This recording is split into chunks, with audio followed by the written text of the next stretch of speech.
Intéressons-nous au sort que la justice réserve à certains de nos compatriotes à l'étranger grâce à Olivier Cadic, sénateur des Français de l'étranger, qui se bat pour eux et nous informe chaque mois de l'avenir de chacun. En ce mois de juin 2016, l'arrestation de Christophe Naudin au Caire. Bonjour.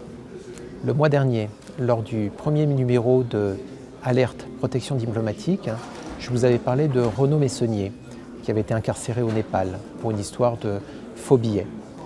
J'ai le plaisir de vous annoncer que suite à notre action collective, Renaud a été gracié par la présidente de la République népalaise et qu'il est rentré en France. La protection diplomatique, ça marche et ça peut avoir des résultats.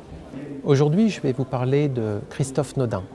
Christophe Naudin est un expert en sécurité aéroportuaire, aéronautique. Beaucoup de gens le connaissent. Il intervient sur les plateaux de télévision quand il y a un crash ou quand il y a un attentat.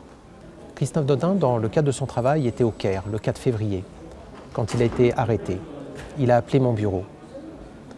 Il se trouve que lors de son arrestation, il n'y avait pas de notice rouge de la part d'Interpol et que le mandat d'arrêt dominicain n'avait pas de portée internationale.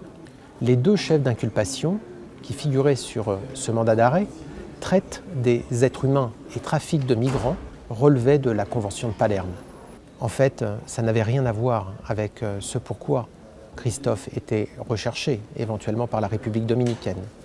Christophe avait aidé deux pilotes français qui avaient été arrêtés et condamnés en République dominicaine à revenir en France pour être mis à disposition de la justice française. Les recours auprès des juridictions égyptiennes étaient loin d'être épuisés avant l'extradition. La France n'a même pas été informée de son extradition lorsque nos compatriotes a été mis dans l'avion.